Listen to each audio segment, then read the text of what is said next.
Good evening everyone, this is Gary from G Labs, part of the Apex Pro group. So tonight we're going to have a quick look at GU and using the Connix software and try and work out what is going on here. So let's start with the higher time frame, the weekly and the daily. We can see that our main trend direction is bearish, although this week we've seen some bullish momentum, so we could see a retest of this order block up here, which is how far away is that from current price? Some 300 odd pips, 250 pips, so that's still quite a way away from our current price. Let's take a look on the daily now.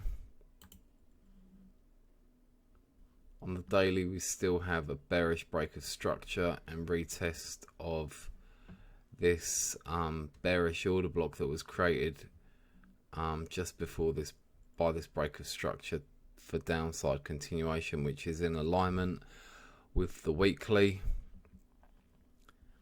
Let's look at the daily now. Oh, sorry, 4 hour.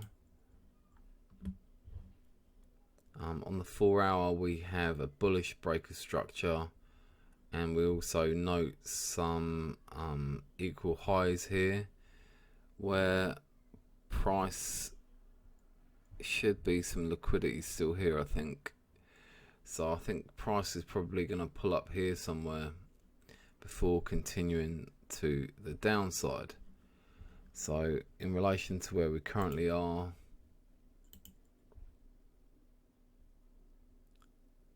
about 50, 60, 70 pips, we could see either a small bullish trade up to that level or a pullback and then bearish continuation, I think.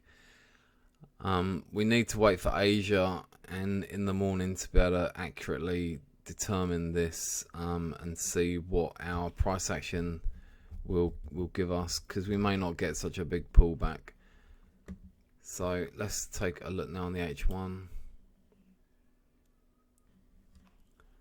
So we had a bearish break of structure, but currently we are sitting in the order blocks.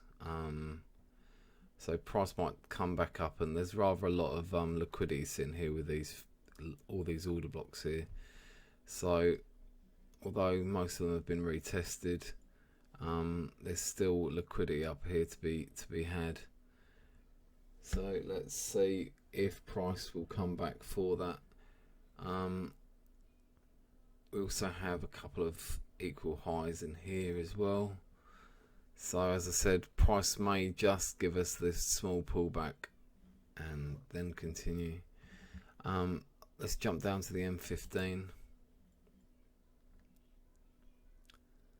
So as you can see today, we had the Asian session, and then price stop hunted above the Asian range for bearish continuation, and then after that move pulled back and gave us another move after New York, and then has gone back into the range.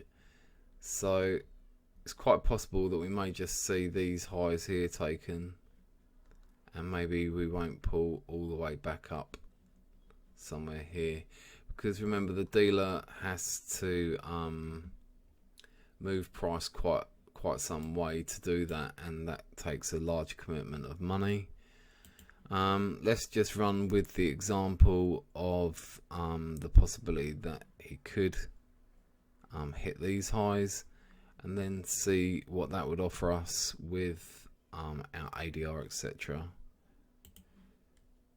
So if we came to this kind of height and down to this imbalance below, that would marry up quite nicely with our ADR. Yeah, so that would kind of make sense. Also we have bearish peak lock as well, and we're below the EMAs. So yeah, let's see how it plays out overnight and come to it in the morning with the Asian range, and we will be able to take our trading decisions from there. We want to take the higher time frame bias and then look for the lower time frame entries and our points of interest there, order blocks, imbalances, equal highs, stuff like that. Trying to avoid the obvious places where people will enter because they're going to be crossed with the retail ways of trading. That's going to be it for this small video. I hope you enjoy it, and this software will be available soon. I'm just working on some more updates for it. Yeah, it's quite nice and I like it, but these things take time. Thank you very much for watching, and take care, guys.